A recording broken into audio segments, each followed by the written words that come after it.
Hello everyone, welcome back to my channel Unique Recipes by Jesmin।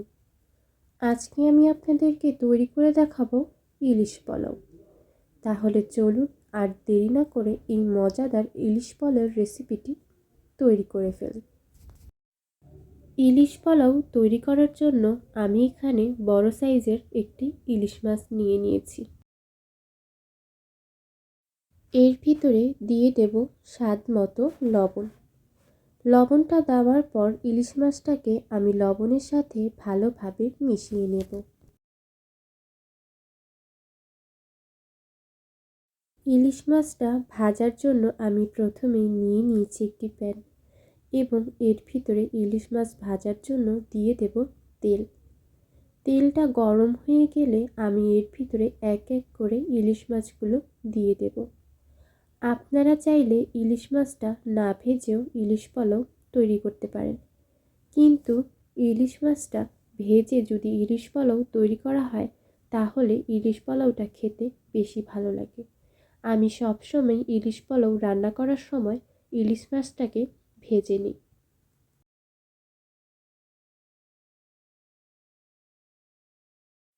মাছগুলো দিয়ে আমি ইলিশ মাছটাকে ভালোভাবে ভেজে নেব। এখন আমি একটি খুন্তি দিয়ে ইলিশ মাছটাকে উল্টে দেব। ইলিশ মাছটাকে কিন্তু কড়া করেও ভাজা যাবে না। কড়া করে যদি ইলিশ মাছটা ভাজা হয় তাহলে মশলায় ইলিশ মাছের ভিতরে ঢুকতে চাইবে না। তাই আমি ইলিশ মাছটাকে মিডিয়াম করে ভেজে নেব।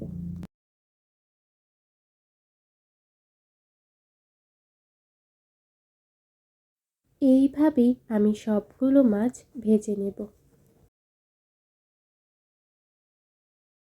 মাছ ভাজা হয়ে গেছে।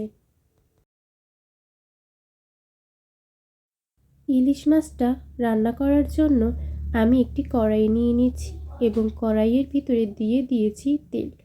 এখানে আমি ইলিশ মাছটা যে তেলের ভিতরে ভেজেছিলাম সেই তেলটাই দিয়েছি। এখানে আমি নতুন কোনো তেল ব্যবহার করিনি, ভাজা তেলটাই ইলিশ মাছটা ভুনা করার জন্য নিয়েছি। তেলটা গরম হয়ে গেলে আমি এর ভিতরে দিয়ে দেব 1 টেবিল চামচ রসুন বাটা এবং দিয়ে দেব 2 টেবিল চামচ পেঁয়াজ বাটা। দিয়ে দেব 1 চা চামচ আদা বাটা। আদা বাটাটা দেওয়ার পর খুন্তি দিয়ে আমি মশলাগুলোকে তেলের ভিতরে ভালোভাবে নেড়ে নেব।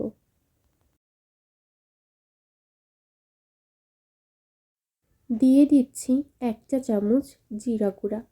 আপনারা এখানে জিরা গুঁড়ার পরিবর্তে জিরা বাটাটাও ব্যবহার করতে পারবেন। দিয়ে দেব স্বাদ মতো লবণ। লবণটা দেওয়ার পর সবগুলো উপকরণকে খুন্তি দিয়ে ভালোভাবে তেলের ভিতরে নেড়ে নেব।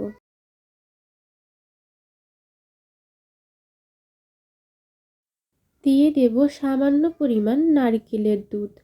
নারকেলের দুধটা দিয়ে চামচ দিয়ে আমি মশলাটাকে নারকেলের দুধের সাথে ভালোভাবে মিশিয়ে নেব এবং মশলাটাকে কষিয়ে নেব। মশলাটা কষে গেলে এর ভিতরে ভাজা মাছগুলো দিয়ে দেব এবং মাছগুলোকে ভালোভাবে মশলার সাথে মিশিয়ে দেব। মাছগুলো নাড়ার সময় খুবই সাবধানে নাড়তে হবে যাতে ইলিশ মাছগুলো ভেঙে না যায়।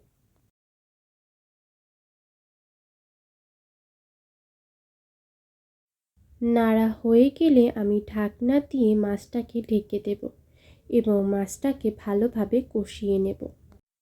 2 মিনিট পর ঢাকনাটা উঠিয়ে বাকি নারিকেলের দুধটা আমি ইলিশ মাছের সাথে দিয়ে দেব এবং দুধটার সাথে ইলিশ মাছটাকে আমি ভালোভাবে মিশিয়ে দেব।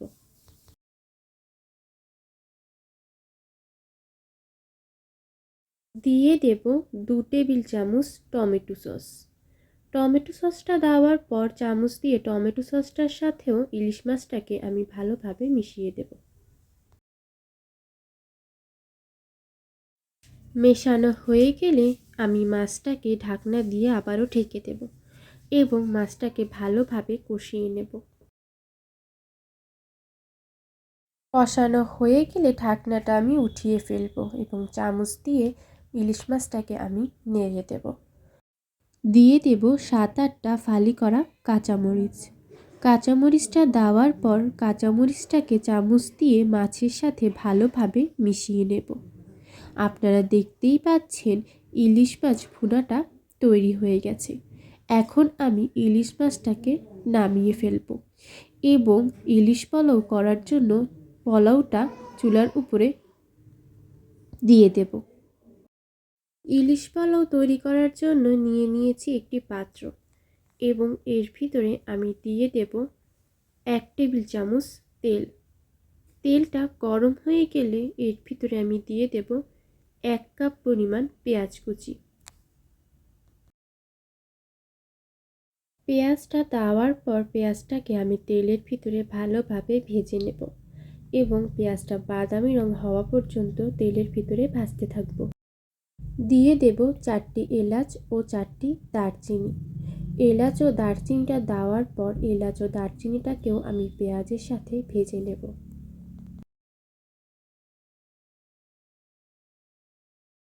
পেঁয়াজটা বাদামি রঙের হয়ে গেছে। এখন আমি এর ভিতরে দিয়ে দেব পোলাওর চাল। এখানে আমি 1 কেজি পরিমাণ পোলাওর চাল নিয়েছি এবং পোলাওর চালটাকে ধুয়ে ভালোভাবে পানিটাকে ঝরিয়ে নিয়েছি। চামচ দিয়ে এখন আমি পোলাওর চালটাকে পেঁয়াজের সাথে ভালোভাবে মিশিয়ে দেব। দিয়ে দেব স্বাদ মতো লবণ এবং দিয়ে দেব 5-6টা ফালি করা কাঁচামরিচ। পোলাওর চালটাকে এখন আমি ভালোভাবে নেড়ে দেব। এখন দিয়ে দেব 1 চা চামচ আদা বাটা। আদা বাটাটা দিয়ে আদা বাটাটাকে আমি পোলাওর সাথে ভালোভাবে মিশিয়ে দেব।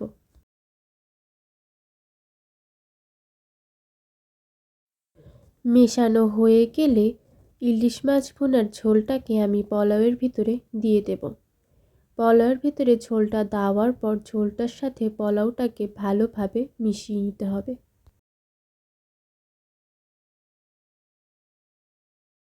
দিয়ে দেব হাতের আঙুলের 2.5 কর পরিমাণ কুসুম গরম পানি। পানিটা দেওয়ার পর পানির সাথে চালটাকে ভালোভাবে নেড়ে নিতে হবে। মেশানো হয়ে গেলে ঢাকনা দিয়ে চালটাকে ঢেকে দেব এবং 5 মিনিট চালটাকে রান্না করে নেব। 5 মিনিট পর ঢাকনাটি উঠিয়ে ফেলব এবং চামচ দিয়ে পোলাওর চালটাকে নেড়ে দেব যাতে নিচে দিয়ে পোলাওর চালটা পোড়া লেগে না যায়। দিয়ে দেব 1 চা চামচ চিনি। চিনিটা দেওয়ার পর পোলাওটাকে আমি আবারও চামচ দিয়ে চিনির সাথে মিশিয়ে নেব এবং ঢাকনা দিয়ে পোলাওটা ঢেকে দেব। 10 মিনিট পর ঢাকনাটা উঠিয়ে ফেলব এবং চামচ দিয়ে পোলাওটাকে নেড়ে দেব। আপনারা কিন্তু চাইলে এখানে চিনিটা নাও দিতে পারেন। চিনিটা দিলে ইলিশ পোলাওয়ের টেস্টটা আরও বেড়ে যায়, তাই আমি এখানে ইলিশ পোলাওয়ের ভিতরে 1 চা চামচ চিনি দিয়েছি। চুলার আঁচটা আমি এখন কমিয়ে দেব একদম লো হিটে এবং ঢাকনা দিয়ে আবারও পোলাওটাকে ঢেকে দেব এবং 5 মিনিট চুলার উপরে রান্না করে নেব। 5 মিনিট পর ঢাকনাটা উঠিয়ে ফেলব এবং চামচ দিয়ে পোলাওটাকে নেড়ে দেব। আপনারা দেখতেই পাচ্ছেন পোলাওটা সিদ্ধ হয়ে গেছে। এখন আমি মাছগুলোকে পোলাওয়ের ভিতরে দিয়ে দেব। পোলাওয়ের উপরে মাছগুলোকে দিয়ে দেব।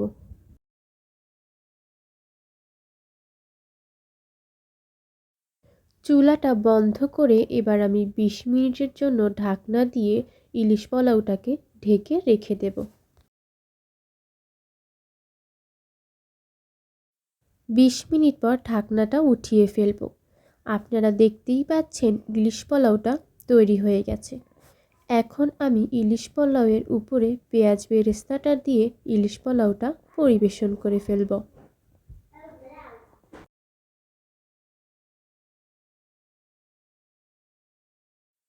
তৈরি হয়ে গেছে মজাদার ইলিশ পোলাও। তাহলে আর দেরি কেন, এখনই তৈরি করে ফেলুন এই মজাদার ইলিশ পোলাওয়ের রেসিপিটি এবং আপনার পরিবার এবং বন্ধুদের সাথে রেসিপিটি শেয়ার করুন। আজ তাহলে এই পর্যন্তই। আবার কোনো একদিন আপনাদের সামনে হাজির হয়ে যাব নতুন কোনো এক মজাদার রেসিপি নিয়ে। আপনারা যারা এখনও আমার চ্যানেলটি সাবস্ক্রাইব করেননি তারা প্লিজ আমার চ্যানেলটি সাবস্ক্রাইব করে ফেলুন, যাতে আমি কোনো ভিডিও দিলে সবার আগে পৌঁছে যায় আপনাদের কাছে, এবং পাশে থাকা বেল আইকনটি ক্লিক করে ফেলুন। ভিডিওটি যদি ভালো লেগে থাকে তাহলে অবশ্যই একটি লাইক দিবেন। আল্লাহ হাফেজ।